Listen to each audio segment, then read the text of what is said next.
Ladies and gentlemen, welcome. It's GXL Tech, and today I'm back with a smart home product, which is TP-Link's Tapo C200. I mainly bought this to be able to monitor on my fur babies. I have a dog. Unfortunately, she is epileptic, so she needs constant monitoring, and I thought this was a good choice. But we'll see if that's the case or not. But there are countless scenarios that you might need a product like this for home security, obviously, or if you have a baby and you have a sitter, or you may not trust that person, or you might want to check out on your baby during the day when you're at work, etc., etc. You can use it to monitor on your elderly parents, and list goes on and on. Anyways, let's check out some specs. I'm not going to bore you with all of them. I'm not going to go into detail with all of them. I'm just going to give you the very important ones. We have 1080p high definition. It's obviously not the highest, but in this price bracket, it's acceptable, and it will do just fine for security purposes. We have 360 horizontal range and 114 degrees vertical range. So this thing can do a complete perfect circle. And we have privacy mode enabled. We can shut down the surveillance with a tap. We have night vision, which I'm really curious about. We'll test that out, obviously. Two-way audio. So you let's say you're outside, you're at work, you're doing something, you're out, you're not home, and you want to communicate with whoever is on the other end of your camera, and you use the two-way audio. Boom, they hear you, and you can communicate. And sharing, I don't know who wants to share their home footage. Maybe if your pets are doing something silly, something stupid when you're not home, something cute, you might want to and we have local storage supported up to 128 gigs via micro SD cards. Just in case you don't know, you need a micro SD card to be able to use that product. And we have live view and supposedly easy setup. We'll test all of these. These are the main selling points of this device. And now let's unbox this and let's talk about what's inside the box. Alright, I just unboxed this. We have the usual suspects, obviously, the quick start guide that none of us read really. And we have the camera itself, looking good, looking minimalistic. And build quality is not that great. It doesn't feel that great, but again, it's something that you don't interact with, on daily basis. So I guess, that's how they were able to offer this product for such a good price. And we have our DC power adapter, obviously. And finally, we have mounting screws, and we have a mounting template, I guess. I think that's where the camera is gonna sit on. Yeah, you can see it fits right here, probably, most likely. And it's good to know if you wanna install this and mount this on a wall, you can. We're gonna plug this in, and then we're gonna learn all about the features, and we're gonna test them out, and I'm gonna give you my opinion. All right, let's go. All right, here we are. Let's plug this in. And before we do that, actually, we need to probably mount our SD card. And how you do that, it took me actually like 10 minutes. I guess I'm kind of an idiot. So you lift the camera, and there you go. You have your micro SD card slot right here. It took me 10 minutes, guys. It's like sad. Insert it and push with your fingernails until you hear a click. And there's also a reset button. I'm guessing we're going to use that later on as well. So, and the power adapter cable is pretty long, which is good.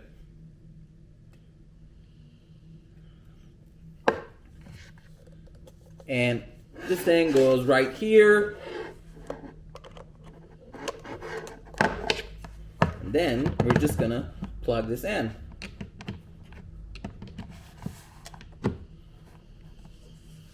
And we have some lights coming online, and we have a green light That's good. All right, now I think it's time for us to download the app. All right, for the app, we're gonna go to the Play Store and we're gonna download Tapo, Tapo. Then we're gonna go ahead and open. We need to create an account here for our TP-Link device. I already have one because I've purchased their Wi-Fi repeater in the past, which is up on my channel, by the way. If you don't have one, just click sign up. I already do have one, so I'm just gonna type in my password and we're logged in. Now, what we need to do is to tap plus button, and it's gonna take us directly to the cameras. There's our Tapo C200. Click on it. It says power up and check the LED. Let's check our light. If it's turning, if it's flashing green and red, it means that we're good to go, which we are. So I'm gonna hit next.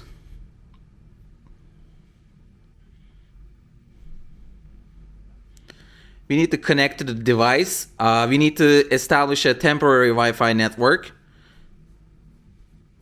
Connection is successful. It's searching for my router right now so it can connect. And there it is. Wi-Fi 3433. Type in your Wi-Fi password right here and click next. It's going to establish a connection to my router network, and it's going to take a while. I might probably speed this up a little bit. It also gives us vocal feedback. It just says it's connecting to Wi-Fi. So it's extra nice if you are visually impaired. Wi-Fi connected. It just said Wi-Fi connected and gave us another warning, which is good.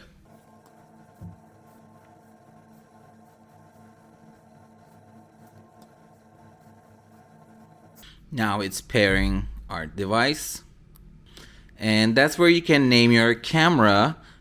Default is just fine, but I'm gonna go ahead and say living room cam. Looks good. I'm gonna hit next. We're gonna set a location. Where's the living room? There it is. I'm gonna click next, and it's configuring and completed.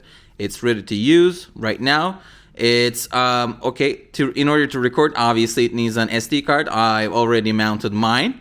So remember, it's gonna reformat your micro SD card. If you have any data in it, please transfer it somewhere else because it's gonna erase everything inside your SD card. All right, looks like we're live.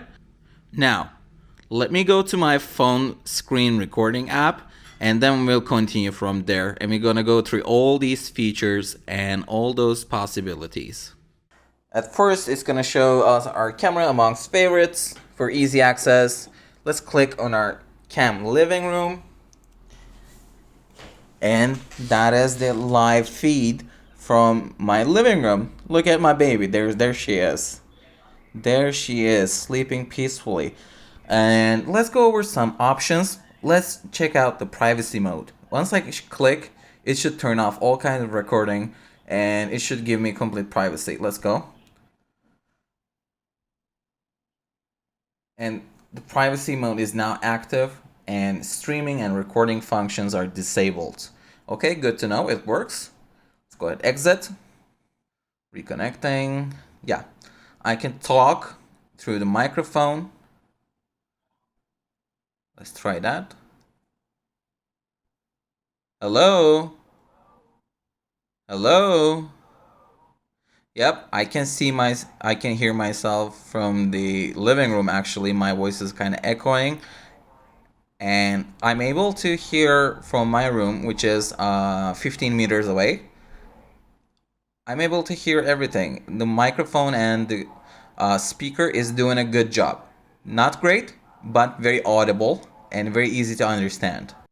And what else do we have? Let's go back. Once again, we have this voice call mode. Again, you can use a talk just to say one thing. And sometimes it loses connection, actually.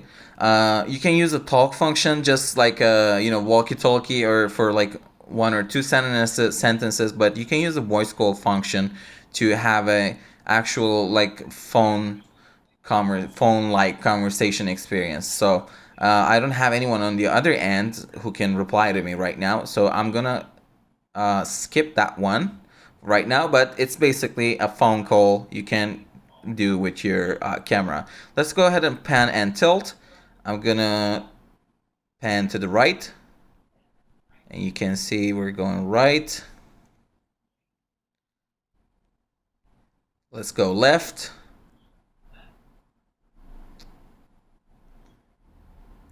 There she is. There's my girl. Let's go upwards.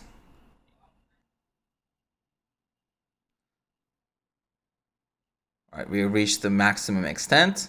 Let's go down. Same thing. Let's recenter it. I'm just gonna focus on my dog.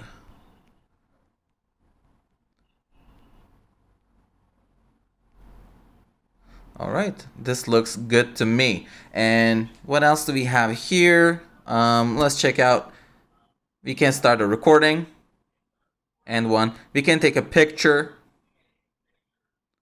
Capture, save to memory. We can increase the camera microphone level here. We can go full screen if we would like. There you go. We go full screen for even better monitoring.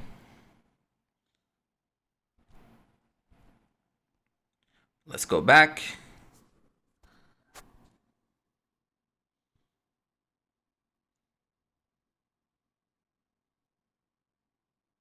I think this one is for multiple cameras. If you have multiple cameras, it's going to show you multiple feeds from all of them at the same time. I don't have that, so I need to exit from this. Exactly, yeah. And let's check out some settings. We can have inverted image. Why, you might ask? If you have mounted your camera in a position that the image would look upside down, so it will change that automatically. I have detection and alert function. You can set an alarm for your camera. When it detects motion, it will actually sound an alarm. So very good anti-theft measure right there. Right now I have motion detection on, and micro SD recording. You can do the micro. You can use your micro SD obviously for recording. I'm not going to use it right now, but you can also set a recording schedule. For example, for the time you leave house, you can do it like 9 a.m., 5 p.m. kind of thing if you're working on that schedule, which is good to have. Let's check out the advanced settings. We have distortion correction, power line frequency and diagnostics, and camera account. One thing we didn't check is the night mode. So when it's nighttime, I'm going to do another recording. I'm going to show you the footage from the night mode, and we'll decide if this camera is good enough or not. As of right now, it's looking very good for the money. I mean, looks nice, lots of features, actually packed with features. I'm liking it so far. Looks very good. Very good. But for the final verdict, I'll be there at the nighttime doing another recording. Alright, now to the most important part, the night vision. It's supposed to have 30 feet of night vision. Can you still see my dog? She's on that couch. Let me walk towards the camera, and let's see if you guys can see me.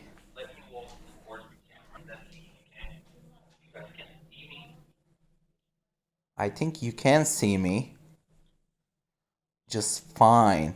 There is absolutely no light in this room. And let's go here. There's a little bit of lag, like 5 seconds of delay between the audio and the video. If I wave,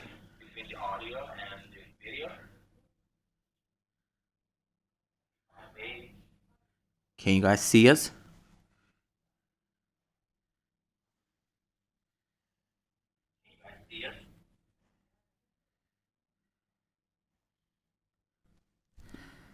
All right, that's the night vision for you, ladies and gentlemen. Let me know in the comments what do you think of it. Is it good enough for a product of this price bracket? Let me know. Now, let's turn on the lights and let's go to the verdict section. All right, time for the final thoughts. Who is this thing for? I think it's for people like me who are trying to get into or looking to get into the smart home market, but also trying to not go over budget. Spending crazy amount of money on 4K cameras or 2 and 2.7K cameras. 1080p is not crystal clear, but it's more than enough since it's an IP camera, and its main selling point is that this thing provides surveillance. So it's not like you're doing a photography contest or videography contest. So 1080p is something I can easily get over, especially at this price bracket. It sells for $44, but I've seen ads for $34, $33, maybe even less if you are hunting for bargains. Is it worth it? I mean, it's a resounding yes from me. This is my first IP camera. I'm not an expert on this subject whatsoever, but I found the features very advanced actually. There were more features than I had expected from this camera. There's an alarm as an anti-theft countermeasure. Also, there's pan and there's tilt up to 114 degrees. There's two-way audio. There's walkie-talkie style communication. There's one-way communication, two-way communication, and the thing is, speaker quality was not great, but things were still audible. I mean, after all, it's a very small IP camera, and they packed a microphone and a speaker inside of it, and it was more than enough to get your message across. So it's not like you're gonna have a long, conversations using these. If you're worried about your kid, your baby, your pets while you're away, I think it's a great little device to own. Setting up was super easy. My 62-year-old mom could do it probably without any help. It doesn't look bad. There's one thing, the build quality is very flimsy once again. But it's not something you touch, really. So I can, ignore that. So all in all, I do think Tapo C200 is a very solid buy and gets 2 thumbs up from me. It's GXL Tech. Thank you so much for tuning in. I'll see you guys next week.